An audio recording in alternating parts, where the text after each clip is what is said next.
Hello friends, welcome to our channel Indian Comics Universe. तो आज की कॉमिक्स है उड़न तस्करों के बंधक पार्ट 2। तो हम चलिए शुरू करते हैं बिना किसी देरी के।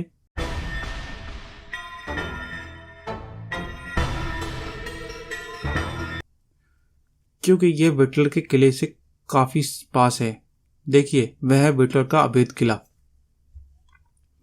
तो अगला काम अब इस किले के अंदर पहुंचना है। ये एक असंभव कार्य है। इस किले के भीतर घुसने का सिर्फ एक ही रास्ता है, और वह है कि विटलर आपको खुद इस किले के अंदर जाने की इजाजत दे। ऐसा ही होगा मिसाटे। अगर क्रूर विटलर क्रूरता से प्रभावित होता है तो वह मुझसे जरूर प्रभावित होगा, लेकिन मेरी उससे मुलाकात कैसी होगी मिसाटे? हमारी जानकारी के मुताबिक कल विटलर की सवारी मैसेकर स्क्वायर से गुजरेगी। तो कल हम विटलर महान का इंतजार वहीं करेंगे, मैसेकर स्क्वायर पर। अगले दिन मैसेकर स्क्वायर पर विटलर महान की एक झलक पाने को बेताब खड़ी भीड़ ध्रुव और मिसाटे पर भी थे। पीछे पीछे ये क्लीट है, आदरणीय विल्टर का सबसे विश्वसनीय पात्र और क्रूर अंगरक्षक। इसकी क्रूरता तो आप खुद ही देख सकते हैं। ध्रुव चुपचाप भीड़ से एक कदम आगे आ गया और खड़ा हो गया। पीछे हट बुढ़िया। अरे सुनाई नहीं देता क्या? मैं पीछे हटने को बोल रहा हूं और तू आगे आगे बढ़ा जा रहा है। पीछे हट पीछे।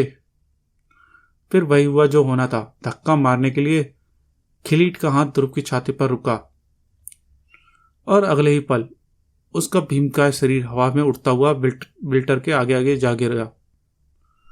पूरा कारवां अपने आप रुक गया। खिलीट धीरे धीरे उठा।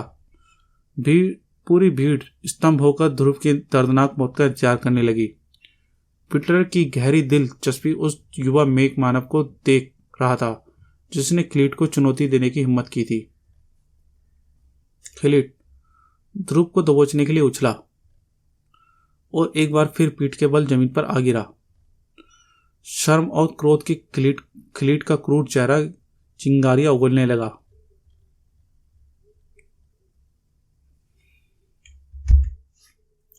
ध्रुव हालांकि सावधान था, लेकिन इस बार बचते बचते भी लोहे का एक भारी हाथ हथौड़े की तरह उसके मुंह पर टकराया।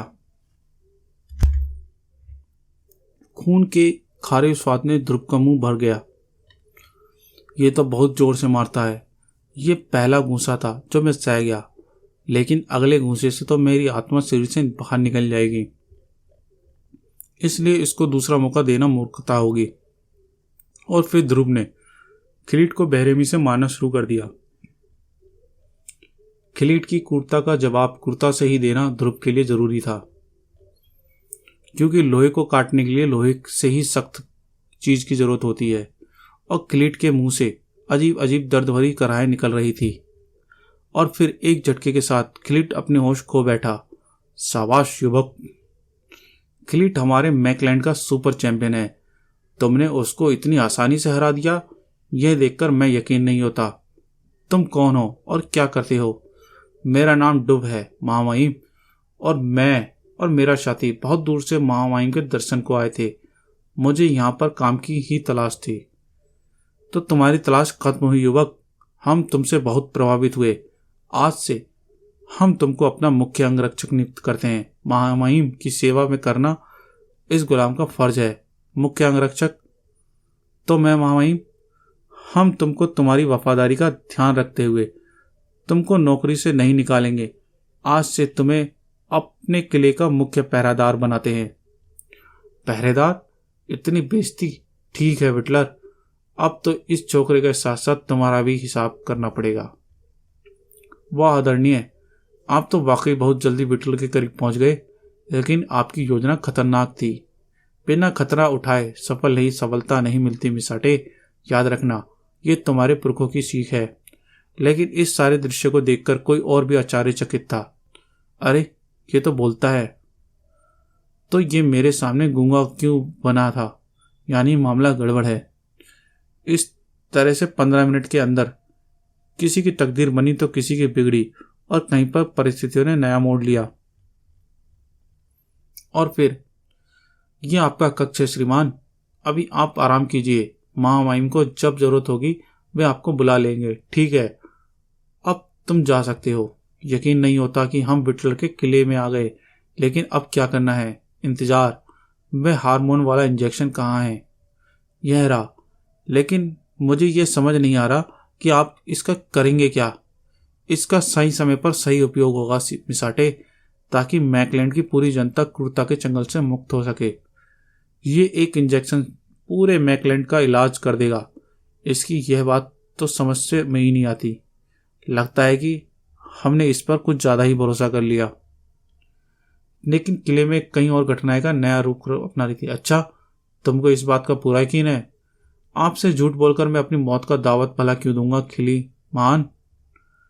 मैं फिर बता रहा हूं कि ये दोनों कल ही मैकलैंड से आए हैं और इस डुब नाम की छोकरे ने गूंगेपन का नाटक भी किया था। लेकिन इसका क्या कारण हो सकता है? कारण तो शीशे की क्रिस्टल की तरह साफ है। ये दोनों मैकलैंड में मानव भूमि के जासूस बनकर आए हैं। हो सकता है और नहीं भी हो सकता है। बिटलर इस छोकरे से बहुत ज्यादा प्रभावित हो गया है। अगर मैंने इसके सामने अपनी शंका जाहिर की तो और उसे साबित ना कर सका तो बिटलर मेरी गर्दन सर्दियां उड़वा देगा। तो अब हमें क्या करना चाहिए? आपकी तरह ही मुझे भी इस डुब से अपना बदला चुकाना है। हमको इन दोनों पर कड़ी नजर रखनी पड़ेगी। अगर ये जासूस हैं तो कोई ना कोई गलत हरकत जरूर करेंगे और तब हम इनको रंगे हाथ पकड़ सकेंगे। हालांकि ध्रुव इस नए घटनाक्रम से अनजान था, परंतु फिर भी मुझे ना जाने क्यों किसी गड़बड़ का आभास हो रहा है। इसलिए ज्यादा इंतजार करना ठीक नहीं है। मुझे तो अब तक यह समझ नहीं आ रहा कि आखिर आप उस प्लेन की यात्रियों को मुक्त कैसे कराएंगे। उस प्लेन की यात्रियों को मुक्त कराने का सिर्फ एक ही उपाय है कि बिटलर खुद उनको छोड़ देने का आदेश दे। ये आपने कहा था, लेकिन बिटलर ऐसा कभी नहीं करेगा। उस पर किसी भी तरह का दबाव बेअसर है। हम मानव भूमि वाले पिछले कई सालों से यही कोशिश तो कर रहे हैं। तो फिर देखते जाओ कि मैं क्या करता हूं। अगर भगवान ने चाहा तो मैं जरूर कामयाब हो जाऊंगा। बिटलर कितने बजे सोने जाता है? बिटलर कभी नहीं सोता आदरणीय, क्योंकि उसके मशीनी अंग कभी नहीं थकते। लेकिन हमारी जानकारी के मुताबिक वे हर रात 12 से 2 बजे तक अपने कक्ष में अकेले बैठकर व्यक्तिगत काम करता है।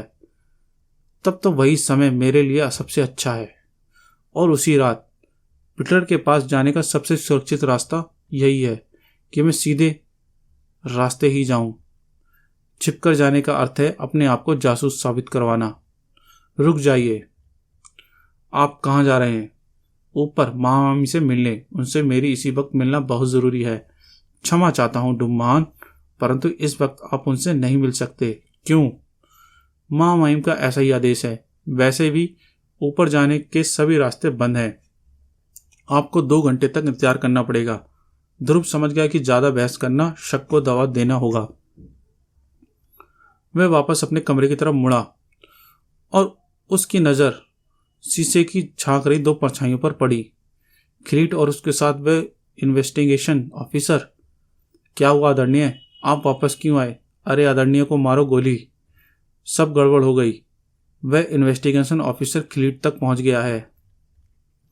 हे भगवान, अब हमको तुरंत यहां से निकल जाना चाहिए।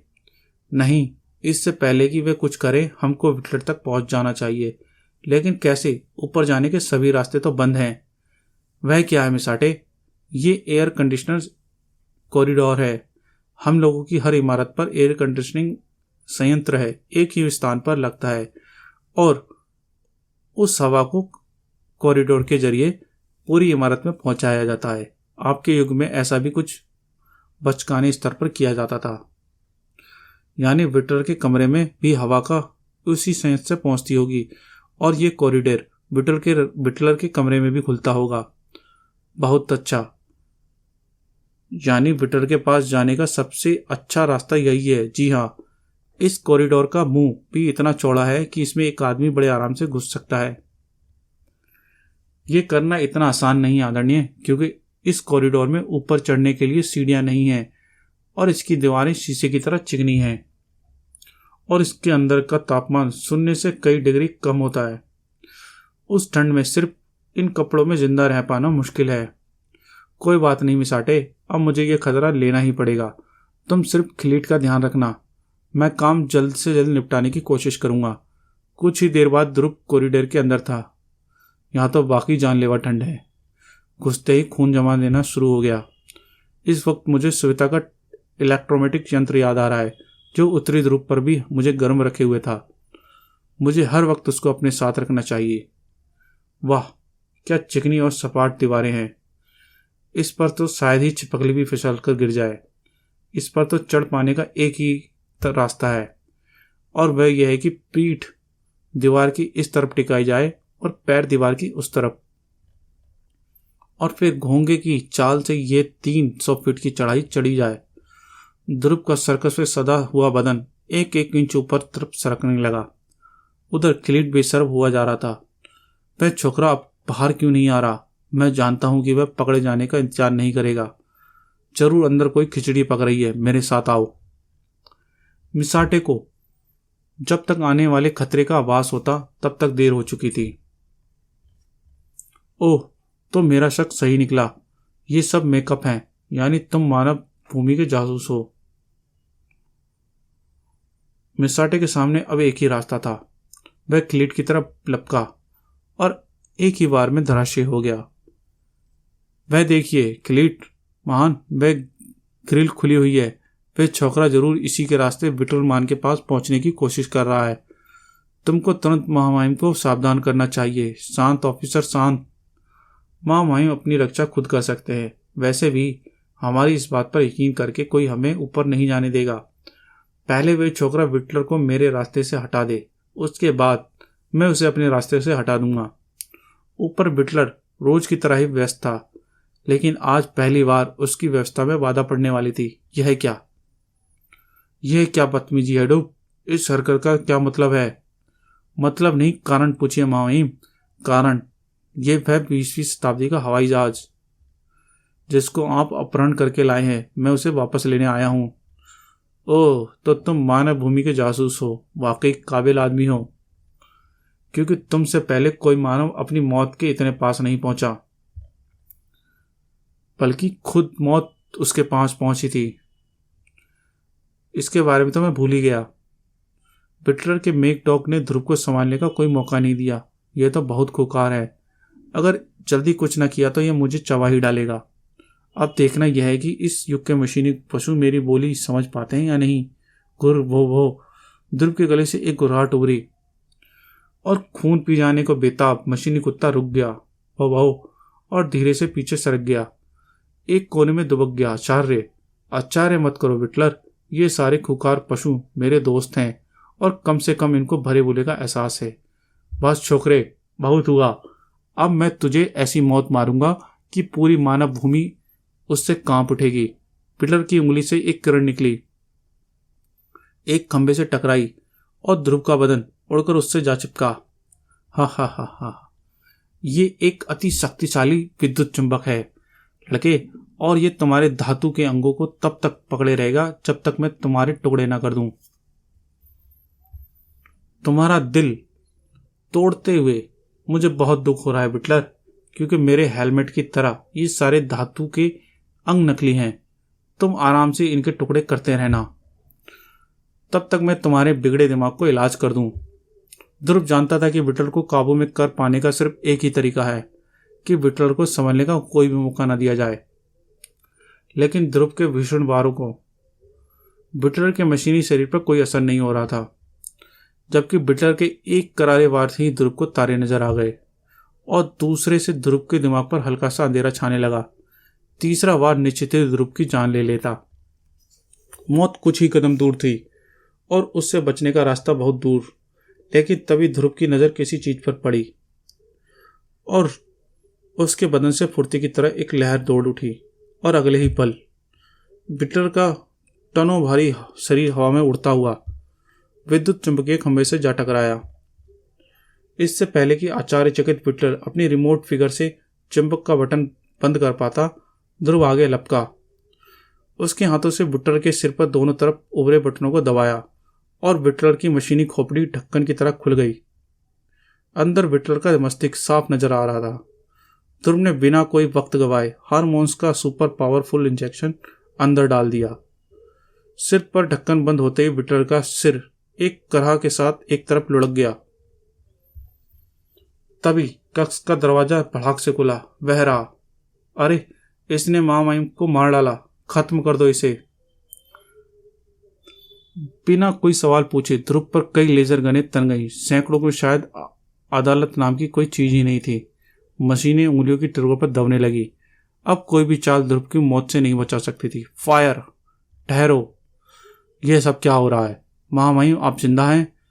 तुमको कोई शक है क्या? यह क्या तमाशा हो रहा है? जवाब दो। इस लड़के ने आपको मारने की कोशिश की थी स्वामी। यह मानव भूमि का जासूस है, हमारा दुश्मन। लेकिन मैं तो जिंदा हूं खिलीट, और बिना कुछ साबित किए किसी को भी ऐसी सजा नहीं दी जा सकती। यह क्या कह रहे हैं आप महामहिम? हाँ, और अब तुम बाहर जाओ। मैं अकेले में इस युवक से यह जानना चाहता हूं कि अंगरक्षक होने के बावजूद इस युवक ने मुझ पर हमला क्यों किया। और फिर ध्रुव ने पूरी कहानी विस्तार से सुनाने के बाद, तो आपको इस वजह से ऐसा करना पड़ा आदरणीय। आपके लिए हार्मोन्स के इंजेक्शन ने वाकई मेरे दिल में क्रूरतावरी खत्म कर दिया है।